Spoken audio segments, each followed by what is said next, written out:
Par un matin brumeux à Asgard, le ciel semblait s'étirer à l'infini, noyé dans des teintes grises et argentées. Munin, le corbeau de la mémoire, déploya ses ailes sombres depuis les branches imposantes d'Yggdrasil, l'arbre-monde. Son regard perçant traversait la brume, car aujourd'hui, son voyage ne serait pas ordinaire. Odin, père des dieux, lui avait murmuré des mots lourds de sens avant son départ, lui confiant une mission urgente, rapporter tout ce qu'il verrait et entendrait dans les 9 mondes. Ses ailes battaient puissamment tandis qu'il s'éloignait d'Asgard, laissant derrière lui les tours d'or et d'argent des dieux. Il s'éleva au-dessus de Valhalla, la grande salle des guerriers morts, où régnait un tumulte continu de combats simulés.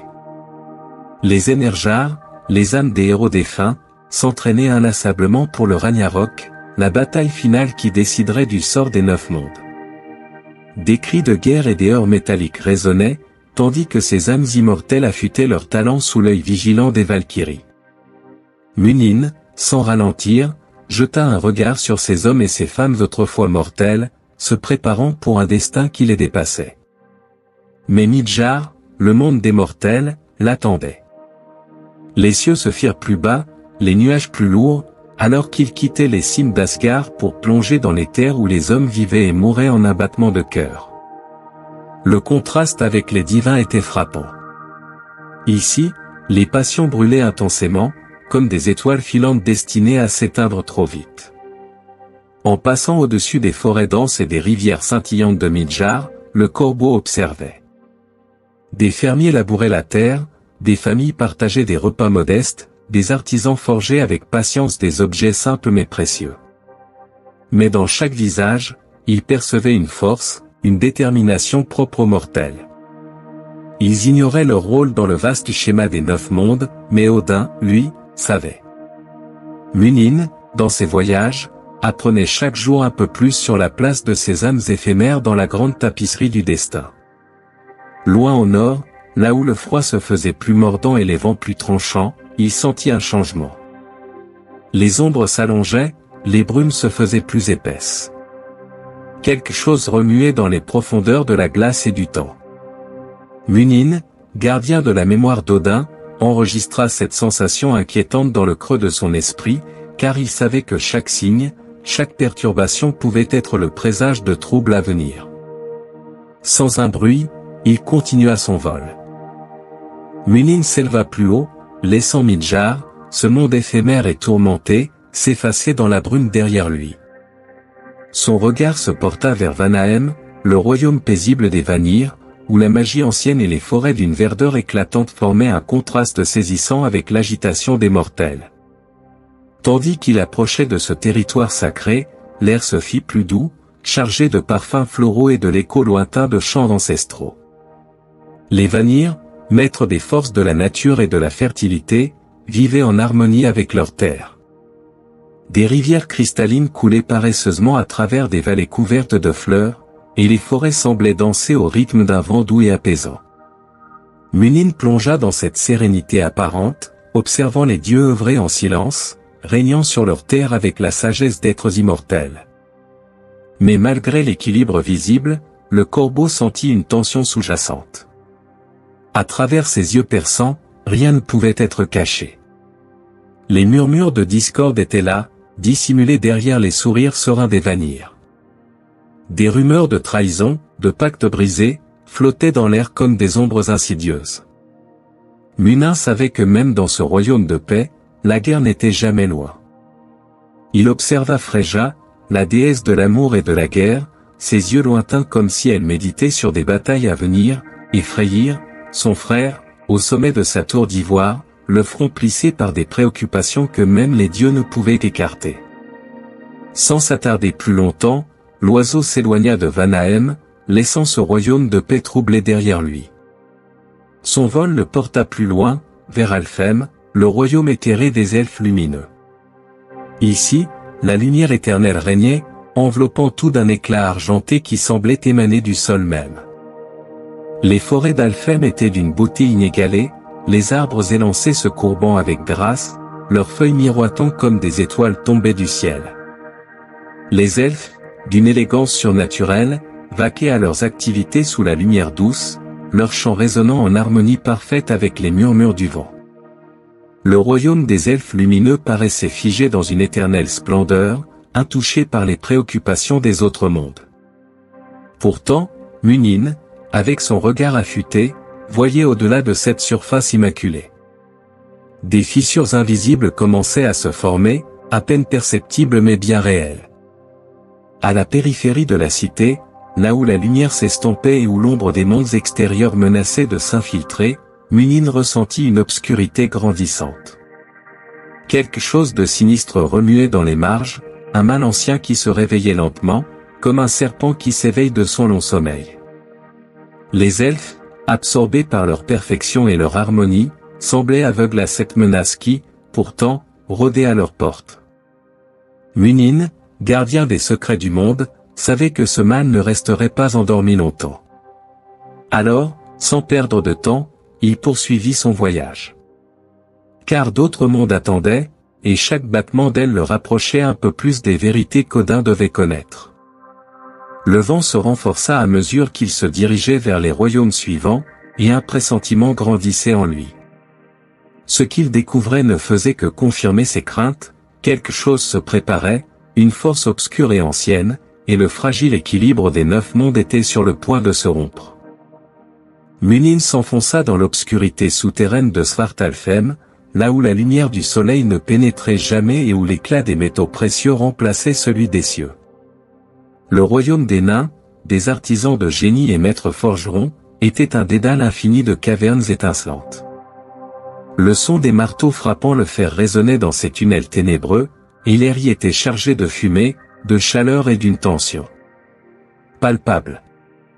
Les nains, petits mais robustes, travaillaient sans relâche, leurs visages marqués par la concentration et la fatigue. Les feux de leurs forges illuminaient leurs regards perçants tandis qu'ils créaient des armes d'une perfection inégalée. Des épées aux lames d'un tranchant telles qu'elles pouvaient couper le vent, des boucliers incassables, et des artefacts imprégnés de magie ancienne reposaient dans les recoins sombres de leurs ateliers. Mais ce que Munin remarqua, c'était l'ombre qui planait sur leur création. Ces armes n'étaient pas destinées à de simples batailles. Elles étaient forgées dans un but précis, défier les dieux. Avec un battement d'ailes silencieux, Munin se glissa entre les colonnes de pierre et les crevasses des cavernes. Il entendit les murmures discrets des nains, discutant de pactes anciens et de secrets qu'ils gardaient jalousement. Une alliance était en train de se former. Les nains, dans leur ressentiment accumulé envers les Ases, préparaient en secret une armée d'armes capable de changer le cours du Ragnarok. Ces armes, une fois activées, pourraient égaler la puissance des divinités elles-mêmes. Mais une autre force, plus insidieuse, se tapissait dans les profondeurs.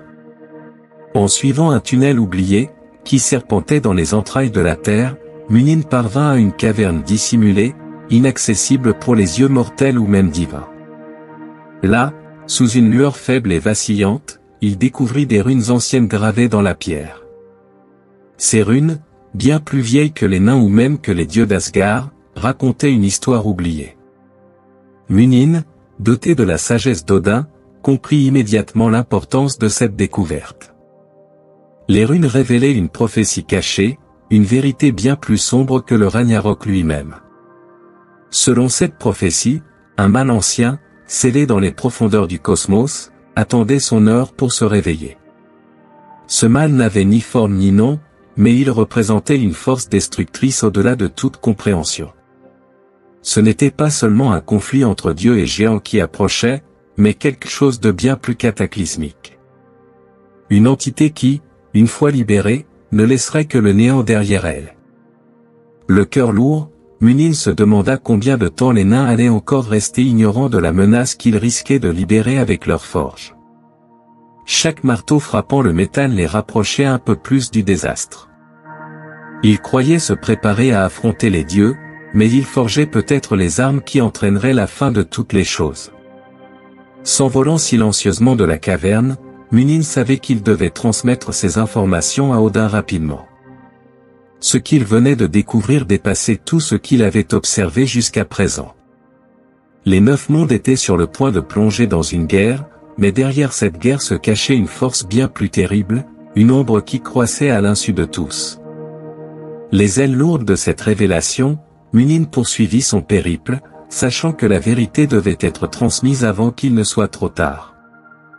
Après avoir quitté les forges sombres de Svartalfheim, Munin se tourna vers les deux royaumes les plus extrêmes des 9 mondes, Muspelhem, le royaume des flammes éternelles, et Niflheim, la terre des glaces ancestrales. Ces deux mondes, opposés dans leur nature, représentaient les forces primordiales du feu et de la glace, les éléments mêmes qui, depuis l'aube des temps, façonnaient l'univers. Dans un battement d'ailes, il traversa les cieux et pénétra dans Muspelhem, où la chaleur intense faisait vibrer l'air. Des rivières de lave coulaient entre les montagnes volcaniques, et les cieux étaient déchirés par des éclairs de feu. Là, il vit Sur, le géant de feu, se tenir avec son épée flamboyante. Ses yeux étaient fixés sur Yggdrasil, l'arbre-monde, qu'il comptait détruire lors du Ragnarok. Sur, grand et imposant, dirigeait ses légions infernales, des créatures de flammes et de lave, prêtes à se déchaîner sur l'univers. Munin observa en silence les préparatifs. Le géant parlait d'une voix tonitruante à ses guerriers, annonçant que le temps était proche, que les mondes allaient brûler sous leur passage. Ces flammes étaient si puissantes qu'elles pourraient consommer l'arbre-monde lui-même, ramenant le cosmos au chaos originel. Mais alors qu'il s'éloignait, Munin remarqua un doute, une lueur d'incertitude dans les paroles de Sur. Le géant, bien que puissant, semblait craindre quelque chose d'inconnu, quelque chose qui pourrait empêcher sa victoire ultime. Sans perdre de temps, le corbeau quitta les étendues brûlantes de Muspelhem et s'envola vers le froid glacial de Niflheim, un royaume de silence et de ténèbres. Là, la lumière du soleil ne brillait jamais, et l'air était rempli de glace et de brume. Les vents gelés mordaient ses plumes alors qu'il s'enfonçait dans les profondeurs de ce monde sinistre. Sous les racines gelées d'Yggdrasil reposait le puits de Vergelmir, d'où s'écoulaient les rivières glacées qui nourrissaient tous les mondes. C'est ici que les Nornes, les tisseuses du destin, habitaient. 3 femmes mystérieuses, aux yeux perçants et au visage impassible, étaient assises près du puits, filant inlassablement les fils du passé, du présent et de l'avenir. Elles connaissaient le destin de chaque être, des plus humbles mortels aux plus puissants des dieux. Munin les observa, fasciné, alors qu'elles chantaient des chants cryptiques sur l'inéluctabilité du Ragnarok. Leurs voix se mêlaient au vent glacé, et bien que leurs paroles soient voilées de mystère, Munin en perçut les vérités profondes. Même les dieux ne pouvaient échapper à leur sort. Odin, Thor, Loki, tous étaient enchaînés par le destin, et rien ne pouvait les libérer de ce qui devait arriver. Cependant, une lueur d'espoir subsistait dans leur chant. Un secret, caché dans les méandres du destin, pouvait encore modifier le cours des événements. Quelque chose que même les Nornes ne semblaient pouvoir contrôler entièrement. Munin s'approcha des femmes, cherchant à percer ce mystère. Mais elles se contentèrent de le regarder, silencieuses, comme si elles attendaient que lui-même découvre la clé de ce secret. Leurs doigts filaient inlassablement, et chaque mouvement semblait ajouter une nouvelle complexité au tissu de la réalité. Avec un dernier battement d'ailes, Munin quitta Niflheim, emportant avec lui le poids de ses révélations. Le feu et la glace étaient des forces primordiales qui allaient bientôt se rencontrer dans une confrontation cataclysmique. Mais quelque part, caché dans les fils du destin, résidait peut-être une échappatoire, un moyen d'empêcher l'anéantissement total. Alors qu'il regagnait les cieux, Munin savait que son rapport à Odin serait crucial. Le Ragnarok approchait, mais les flammes et la glace n'étaient pas les seules forces à prendre en compte. Il existait une vérité cachée, plus profonde que le destin même, et peut-être qu'elle contenait la clé pour sauver les 9 mondes de leur destruction imminente. Chargé des visions sombres et des secrets qu'il avait glanés à travers les 9 mondes, Munin, le corbeau de la mémoire, regagna finalement Asgard.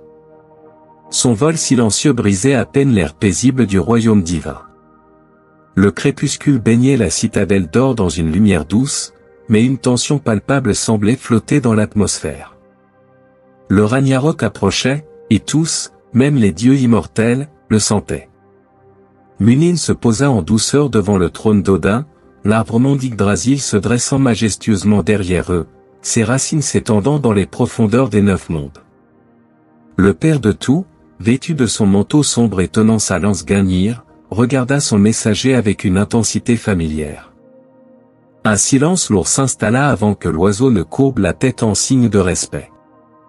Sans un mot, Odin comprit que les nouvelles que son fidèle corbeau portait n'étaient ni simples, ni légères.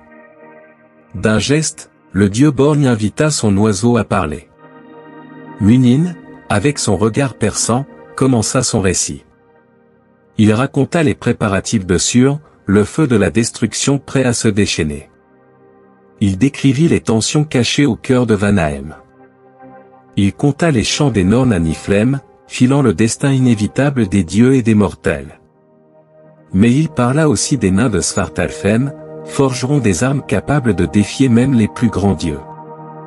Tous ces fragments formaient une toile complexe de trahison, d'alliances brisées et de destins scellés. Odin écouta, son visage impassible, mais son unique œil brillait d'une lueur nouvelle. Il savait, mieux que quiconque, que le Ragnarok était inéluctable. Depuis longtemps, les prophéties avaient prédit cet événement cataclysmique, la mort des dieux, la fin de l'univers, puis sa renaissance. Pourtant, une lueur d'espoir se dessinait dans les mots de Munin, un chemin caché dans l'ombre du destin. Les alliances doivent être forgées, murmura Odin, plus pour lui-même que pour son corbeau. Ce n'est pas la force brute qui sauvera Yggdrasil, ni le courage seul. Les dieux et les mortels doivent s'unir. Munin, le messager silencieux, inclina légèrement la tête en signe d'approbation. Il savait que le rôle des mortels allait être crucial dans les jours à venir. Malgré leur fragilité apparente, ils possédaient une résilience que même les dieux ne comprenaient pas toujours. De nouveaux héros émergeraient parmi eux, guidés par les dieux, mais capables de changer le cours des événements d'une manière inattendue. Odin se leva lentement de son trône, ses pensées tournées vers l'avenir incertain. Hugin et toi avez vu les mêmes mondes, mais c'est dans vos différences que se trouve la vérité. Il tourna son regard perçant vers les cieux, comme s'il pouvait y lire l'avenir. Les 9 mondes sont au bord d'une transformation, Munin. Le destin des dieux et des mortels est plus entrelacé que jamais. Le corbeau, en silence, acquiesça de nouveau. Il savait que son voyage ne faisait que commencer. Son devoir ne se limitait plus à l'observation des mondes, désormais, il devait jouer un rôle actif dans les événements à venir. Lui, le témoin silencieux, le gardien de la mémoire, allait désormais porter la voix des mondes au-delà du simple regard divin. Munin déploya ses ailes, prêt à reprendre son vol. La nuit approchait, et avec elle, la tempête du destin. Tandis qu'il s'envolait à nouveau, il savait que chaque battement d'aile le rapprochait du point de non-retour. Les alliances allaient se nouer, des héros mortels allaient émerger, et peut-être, dans cette danse complexe entre les mondes, un espoir inattendu surgirait pour défier le destin, même celui des dieux. Les 9 mondes tremblaient déjà sous l'ombre du Ragnarok. Mais quelque part, dans le tissu complexe de l'univers, une force inconnue se préparait à changer la donne. Et Munin serait là pour observer, et peut-être même pour agir, alors que l'histoire de l'univers nordique entrait dans son chapitre final.